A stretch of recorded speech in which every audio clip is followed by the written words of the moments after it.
to get started, we will download and install Docker Desktop. Windows.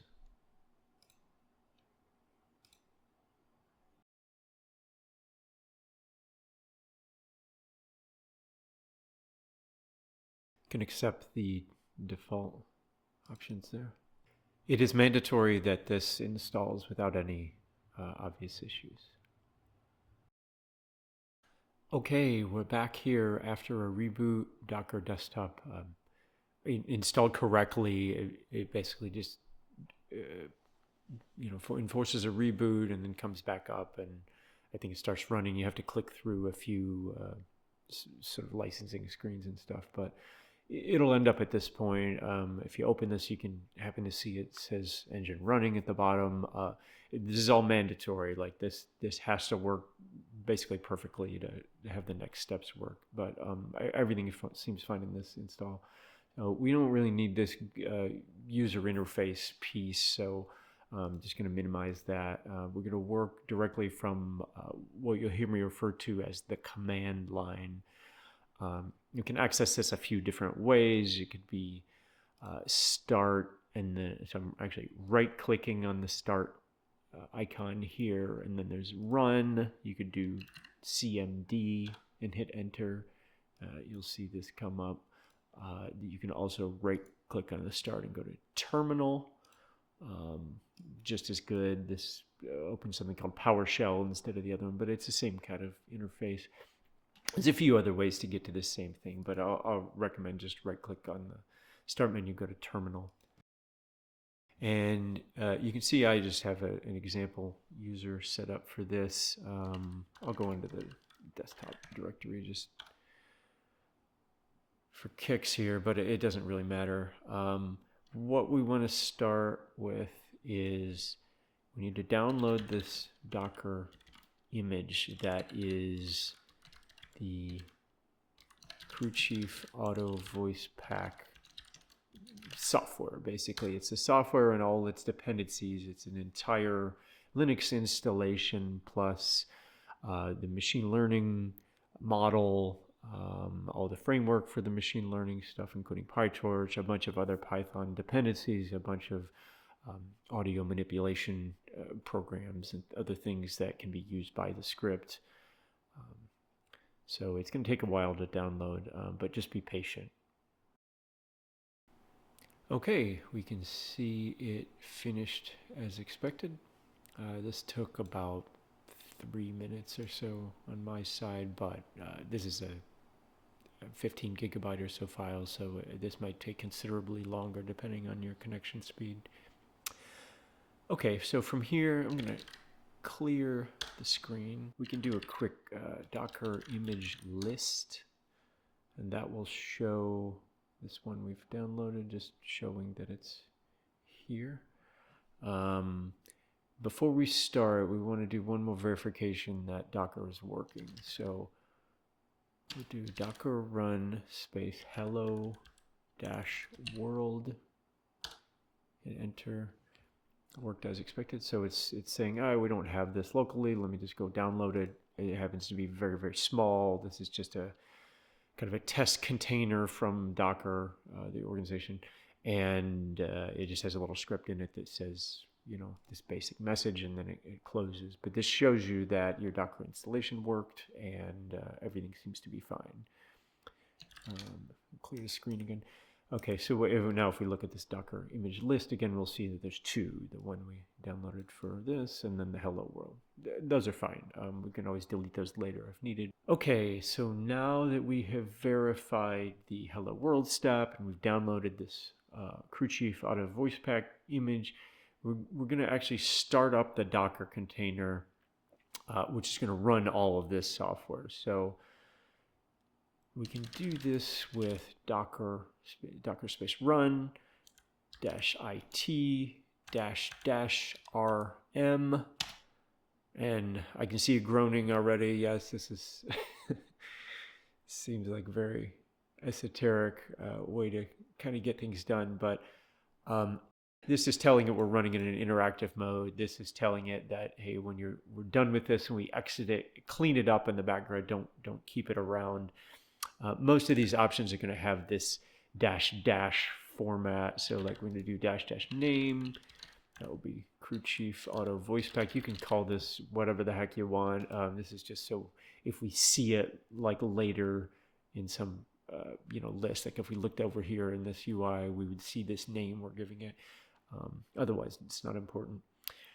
And then, so at the very end, we're just going to use the most basic form of this incantation here. So we didn't even necessarily need to give it the name, but we definitely need to give it the path to this image that we just downloaded. And it's going to be exactly the same one we typed in before with Docker pull. You see we did Docker instead of run, we did Docker pull, and then we did this text here. I'm going to hit enter, and it's as easy as that. So now this entire new Linux installation is now running. You can tell it's up. It's now responding to what we type in. So now is the point where we can tell it to kick off the crew-chief-autovoicepack scripts and actually start generating the voice pack. And so the way we do that, and there's other commands you could run in here. You can see the files that are being generated and a bunch of other manual stuff. But for your purposes, you're really probably just going to care about how to kick off the voice pack script, which I'm just copying this from the documentation. Let's see, your name. We can give this anything. If you are going to put multiple words in there, like your name, then put it between quotes like I have, but you don't need the quotes if it's just going to be one word. It doesn't hurt anything. So we're going to add one more parameter here for the voice name. So this one is important. We're going to use the built-in voice, which is provided here. It's called the Luis. And this won't require, this is just a way for us to test that everything's working before getting any further. We'll come back and I'll tell you how to use more custom voices here in a minute. And because we're going to start this in the most lightweight way possible, the simplest way, I'm going to put --CPU _ only at the end. And that's going to let us run it without caring about the NVIDIA GPU, which is not required, but really helps speed things up. But we're not going to worry about that part for now. So again, I'm going to start Python. This is the script that Python is going to run. It's already all in the container there. This is the option to tell it your name as the the person that voice pack is being created for. This will actually be baked into some of the audio that is made. You don't have to worry about it a lot, but you are going to see this or hear this name being pronounced. So there's various ways of turning this off if you really need to. But the reason I have it as champ is just to make it kind of neutral for any number of other people who might be using this voice pack. You would want to use your personal name if you want the crew chief and or spotter to call you by your name. Anyway, let's just kick this off. We'll see it start up, and it'll be, I don't know, 1 or 2 minutes here, and then we'll see it starting to generate some audio files after this kind of initialization steps here. This is already very good, though. We can tell that it has found this Luis voice. In fact, it's already started creating, so it's already made this WAV file, it's made this WAV file, it's made this WAV file. They have passed this integrity check to show that they're, actually sound good and aren't malformed or anything too weird. And it's just going to continue to make these. You see it's taking, I don't know, a few seconds or so between each one of these files. So if you got 30,000 files to make, it's going to take a while. You can see there's actually a progress bar here. Assuming this is right, it's going to take quite a while in CPU mode. You can change this by changing the number of variations and or using your GPU and a few other things we might discuss later. For now, I'm actually going to cancel this. So what I'm going to do while this is running, I'm just, sort of scroll down to the bottom of this text window here. I'm just click in there, and then I'm going to hit the control C. So control key, hold down, and then hit C. And it's just going to exit. And it'll show you this error, but don't worry about that. It's just saying that, hey, we're trying to run and the user stopped it.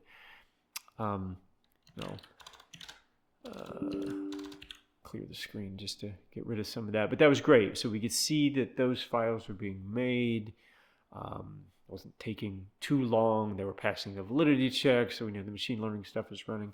But there's a critical thing we didn't add to that, which is so all of those files are locked up in this Docker container. Like, we don't have access to this file the way that we ran it before.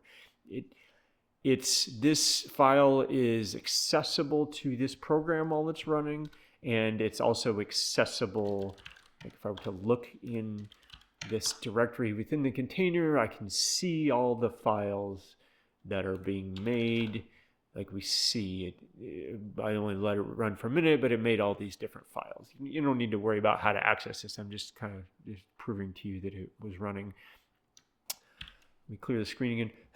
Now I'm going to do one more thing. Since we didn't start this Docker container in a way that allowed your host machine here, which has its own file system, we need to basically share a folder from, let's say, your desktop here, which I'll go ahead and make it now. We'll just call it, you can really call this anything, but I'm going to call it crew-chief-autovoicepack. Again, it's just on the desktop. Within here, I'm going to create another folder called output. Again, these are kind of arbitrary, but just to follow the convention that's in the documentation in the README. So my recordings. Okay, so we're going to skip this my recordings thing for now. I just figured it was a good time to make it. I'm going to this output directory. There's going to be nothing in it, of course, since we just made it. But a nice thing is if we click here at the top in this title bar, it's going to give us the whole path to this. Now, this is a pretty kind of common thing to be familiar with, but this is the username that we're running this I'm logged into this Windows session with. We're in the desktop folder. I made another folder under it called this, and then another one under it, again, arbitrarily called output.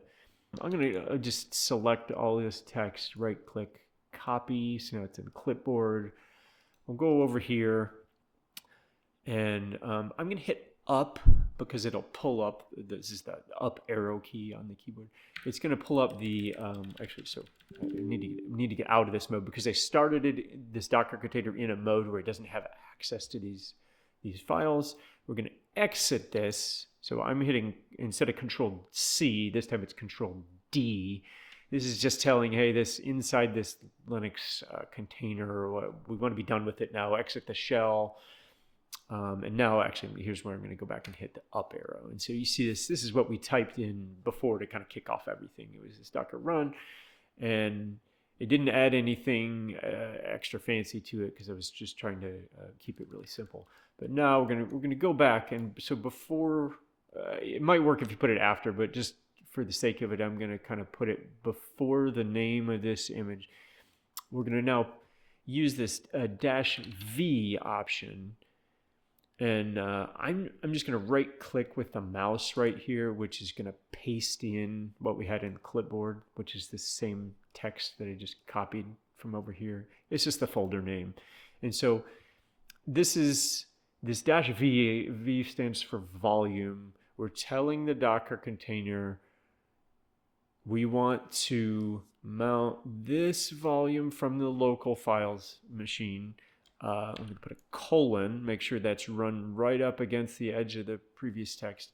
And then right after that colon, we're going to put the name of the folder within the container. So all the scripts within the container are already kind of hard-coded to use this /app/output folder. And so we're just saying, from your local machine, take this folder and kind of map it to what the container knows as /output. So now when we run this, it, kind of anticlimactic, it goes back to this normal, Docker container crew-chief-autovoicepack prompt with no real fanfare. it's not going to remember the last thing we typed in again because it's now totally new. And so even those Lewis files that we just made, those are all totally gone. As soon as we used Control D to exit this session, all of that data is gone because we never mapped in this folder.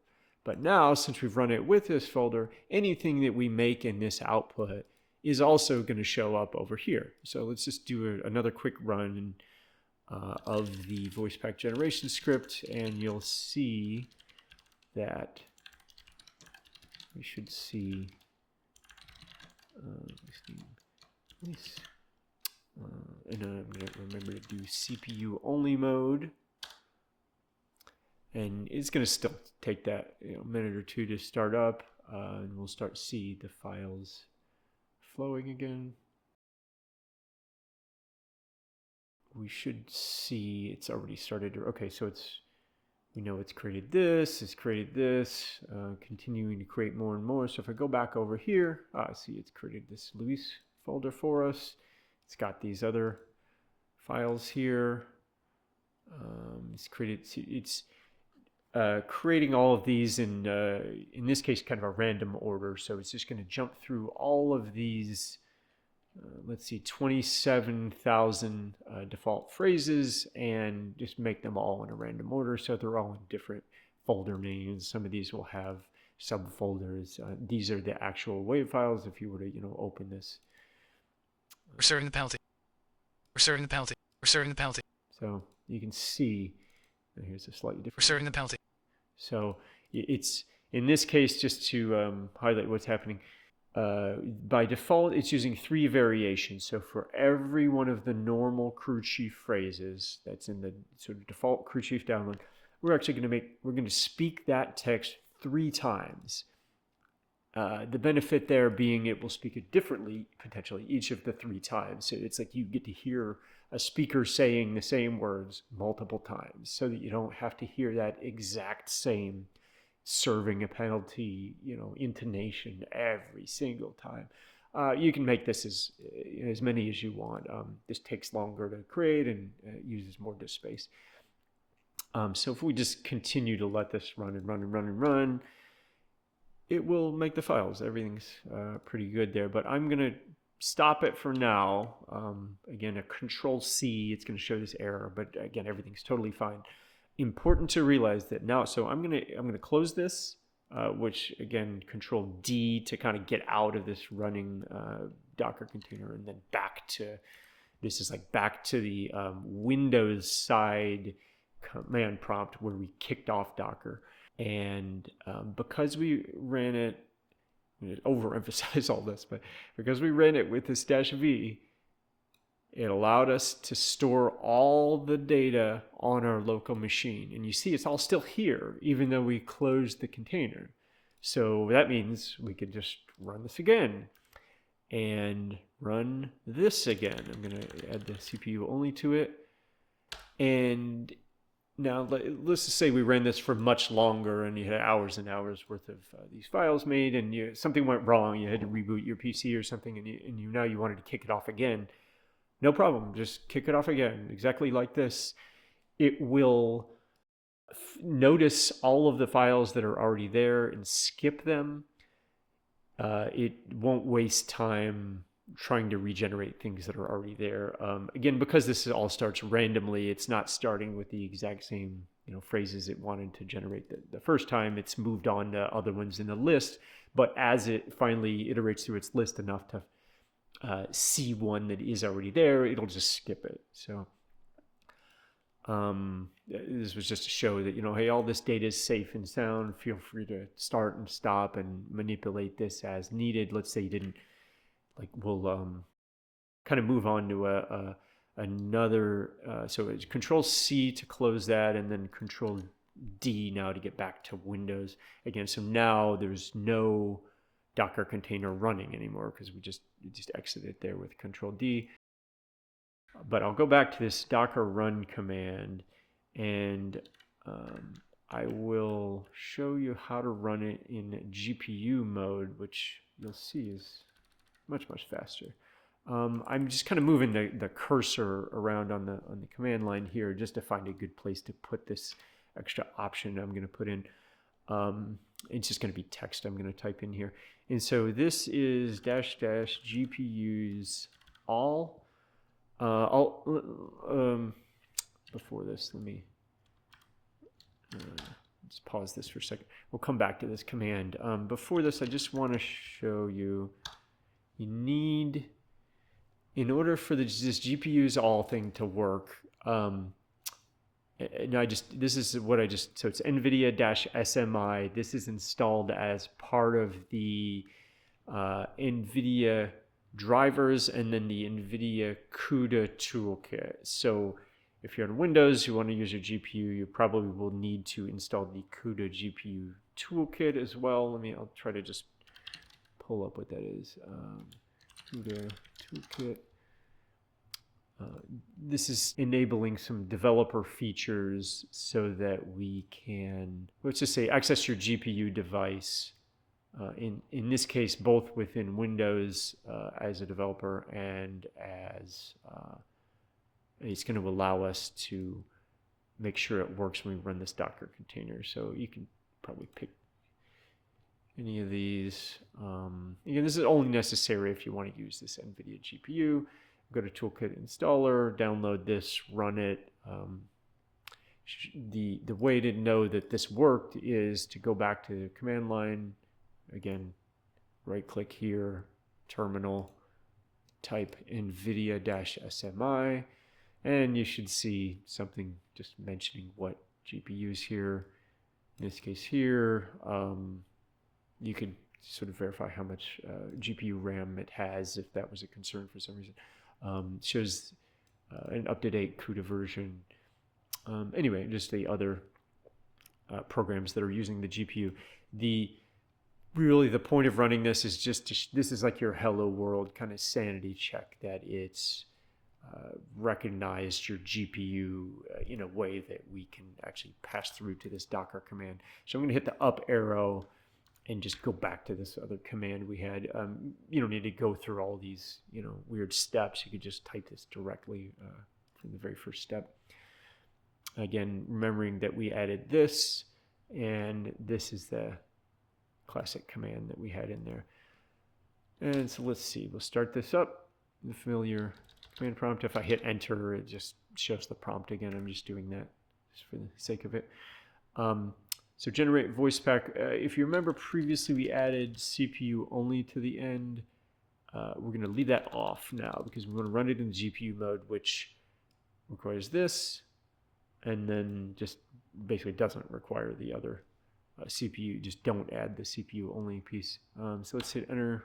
In this model, it'll take a couple more minutes to start up, and we'll watch that happen real quick here. But once it starts up and load, you'll see a bunch of what almost look like error and warning messages here. These are all created by this third-party code that I don't have control over. So just wait for this to scroll past. I know it looks a little intense, but really we can just ignore it here for a minute. It'll be more obvious. Okay, so now we're already back to the files being created.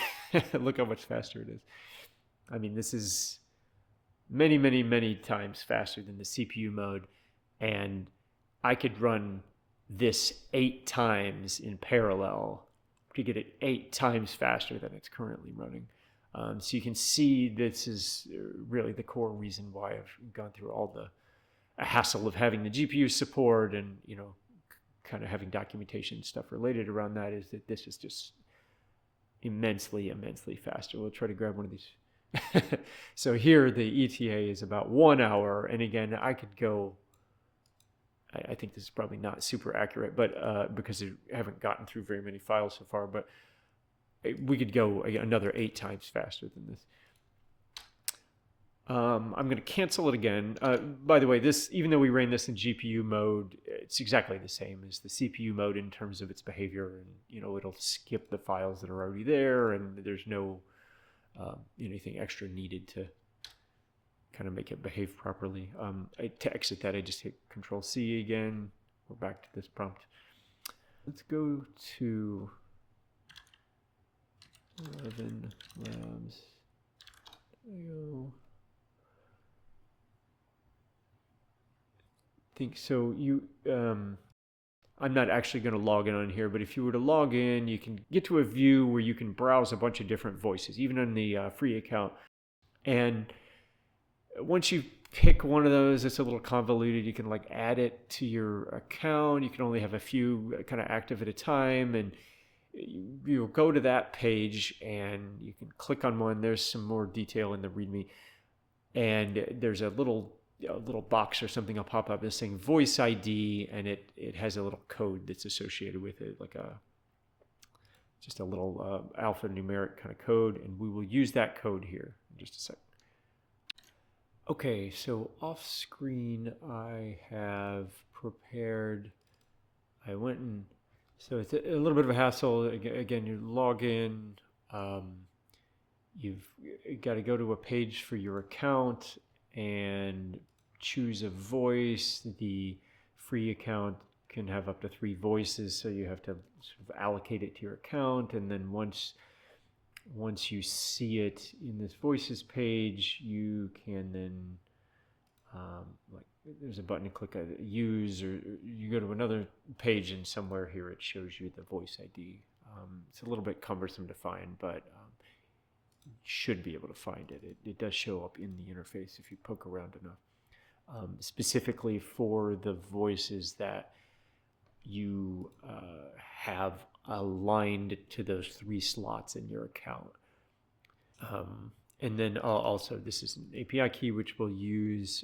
This is temporary, so no reason to try to use this again. It'll be disabled by the time you see this. Okay, so we're going to go back. The idea is that we're going to ask this 11 Labs service to speak a certain set of phrases, and then we're going to capture the wave audio output from that, and then we're going to use that to bootstrap the voice for the voice pack generation. So this is completely an alternative to just you recording your own voices, or using voices that you have from somewhere. Let's run this. There's a key change we need to this, hopefully by now familiar command line to start the Docker container. Remember, we kind of went through the discussion about this folder. So this was the location on a desktop of our, in this case, it's the output folder. So what we're going to do is add another one of those -V's. We can have any number of these, and we're going to put in the My Recordings folder instead of the output folder. And so what I did was I just went over here again, clicked in the title bar, copy, go back over here, and then I'm going to just right click and it'll paste in what I had on the clipboard. Again, you could also just retype it. But remember, right at the end of this, put a colon, just like the one that's here. And instead of app output, it's going to be app baseline. Okay, so this is going to go to /app/baseline, which, again, this is hard-coded in the application. The scripts already know to look in the containers file system called this to find these files. And then we're going to just map that folder that it thinks it knows about back to one on our local machine, which right now doesn't have anything in it, but that's fine, totally fine. Because what we're going to do now, just as part of this example, I'm going to run this record 11 Labs voice. And again, this is going to sort of speak these phrases that are kind of hard-coded into this script, and then allow us to use those in another step. So this is kind of a standalone step, totally optional. You do not need this to work to generate a voice pack, especially if you want to use that Luis voice. But anyway, we can just give this a new name. Let's call it Brian, arbitrarily.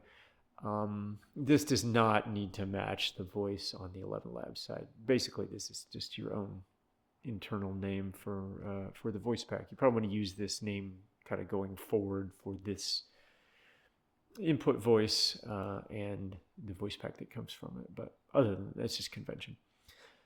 Okay, so and we're gonna need to give it one more.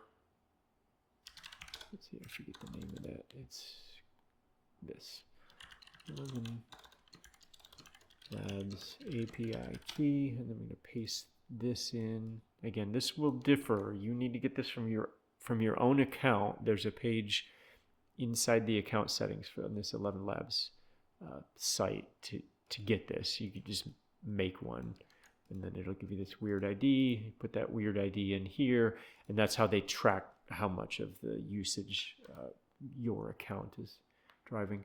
Okay, so once we put that in, I'm just going to hit enter. It's going to run a bunch of stuff. You'll see shows that it's trying to make this file, and yeah, it just continues, so it's probably done. Okay, so all done here. Now if we were to look back, oh, you see it already made Brian there. It's got these 12 things. Let's pick Glorious Gears Glide. Glorious Gears Glide. Daring drivers dominate double drift. Okay, so some cool stuff there. Basically, it's just these, some amount of spoken text divided up into a bunch of individual files there. You can see they're pretty short each, a couple seconds.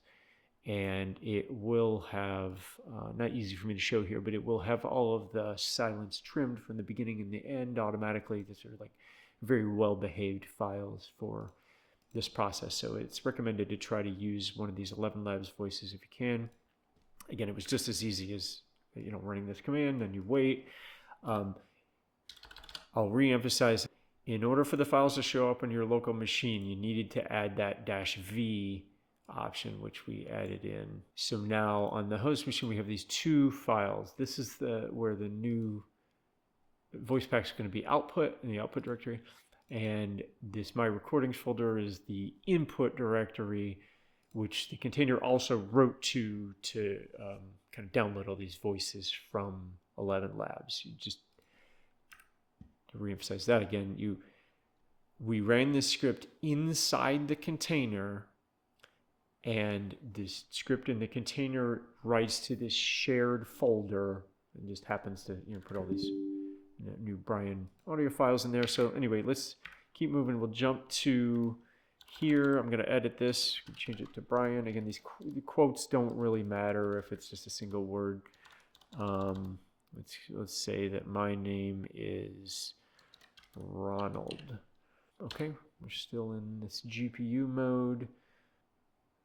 This is not a voice I've used before. It's not even called Brian on the 11 Labs site. You can call it whatever you want. But we will, once all this startup stuff completes, we'll start seeing the Brian files. It's already made the first few. So it's waiting on this very first one to complete, and then the waterfall will kind of kick off here. Okay, so we've got all those. Look at all these already being made. New folders coming in all the time here.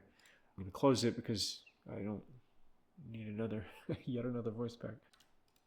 Okay, so I'm not going to separately go over the Docker Compose step or any of the fancier steps.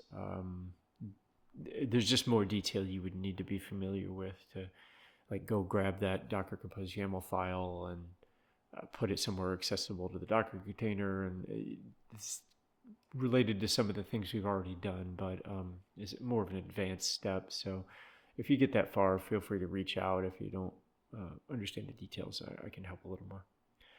But for now, let's just assume we let this Brian process run all the way to the end. You can either follow these instructions or just look at the README. This one's a little bit customized to what we just made there, but otherwise it's the same instructions that are in the README. So I don't actually have Crew Chief on this machine to show you, but just go to Crew Chief. In the menu, you can open this voice files folder.